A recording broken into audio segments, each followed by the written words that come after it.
Welcome in channel, Social Science. Teori sosiologi klasik, Vilfredo Pareto, sirkulasi elit dan tip kepemimpinan. Pareto merupakan tokoh sosiologi berkebangsaan Italia yang lahir di Prancis dengan teori yang dikembangkan mengenai sistem sosial dan keseimbangan serta sirkulasi elit. Vilfredo Pareto lahir di Paris, Prancis, pada tanggal 15 Juli tahun 1848. Ayahnya, Rafael Pareto, seorang insinyur yang berasal keluarga bangsawan dari Genoa, Italia, namun pindah ke Prancis karena alasan politik. Ibunya, Marie Matenir, seorang keturunan Prancis. Dengan latar pendidikan teknik dan berkarir di beberapa perusahaan serta universitas, menjadikan Pareto individu yang kritis. Kehidupan keluarganya yang dikelilingi dengan dunia politik, membuat Pareto memahami dunia politik. Dia seorang insinyur, ekonom, filsuf dan sosiolog. Beberapa tokoh yang mempengaruhi pemikiran Pareto antara lain Auguste Comte, Karl Marx dan Gaetano Mosca. Pareto mempunyai kesamaan dengan Mosca pada ide terkait dengan negara dan masyarakat sipil yang ditandai dengan pembagian kekuasaan, namun di sisi lain keduanya memiliki perbedaan dalam penggunaan istilah kelas penguasa dan elit. Mosca cenderung menggunakan istilah kelas penguasa, sedangkan Pareto lebih menggunakan istilah elit. Apakah yang dimaksud dengan elit menurut Pareto?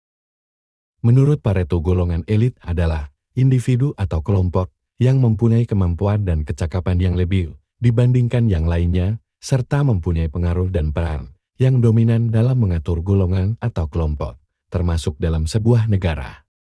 Pareto membagi elit menjadi dua, elit yang memerintah dan elit yang tidak memerintah.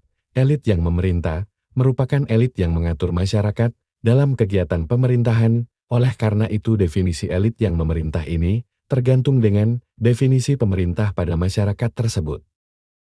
Contoh elit yang memerintah menurut Pareto adalah, ada negara yang dipimpin oleh seorang presiden seperti Indonesia, ada negara yang dipimpin oleh seorang raja atau sultan, seperti Saudi Arabia dan Brunei Darussalam, ada negara yang dipimpin oleh seorang perdana menteri seperti Australia dan Kanada. Elit yang memerintah bisa mencakup semua, memegang jabatan politik, dan mempunyai pengaruh yang signifikan dalam kegiatan pemerintahan Scott tahun 2011. Kelompok elit bisa mengalami kejatuhan baik melalui kekerasan seperti kudeta maupun secara damai, karena tidak ada lagi kepercayaan dari masyarakat, sehingga diganti oleh kelompok elit baru lainnya. Elit baru ini biasanya berasal dari kelas menengah, yang pendidikan dan ekonominya mapan.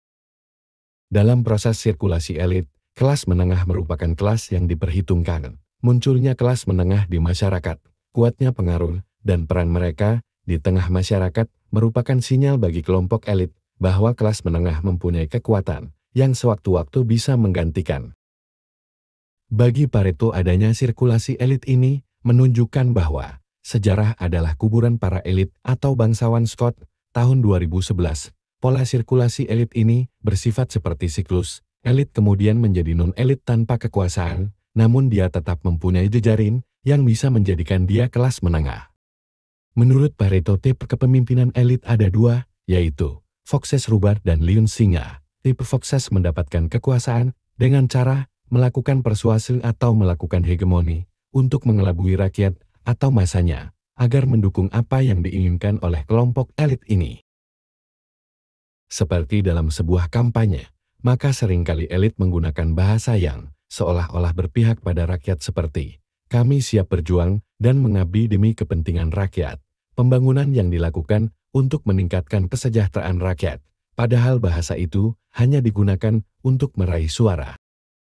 Model seperti inilah yang seringkali dipakai pemimpin tipe Foxes dalam mendapatkan kekuasaan yang mereka inginkan. Kelompok elit tipe Foxes cenderung mencapai tujuannya bukan hanya dengan cara-cara yang inovatif, tapi juga manipulatif.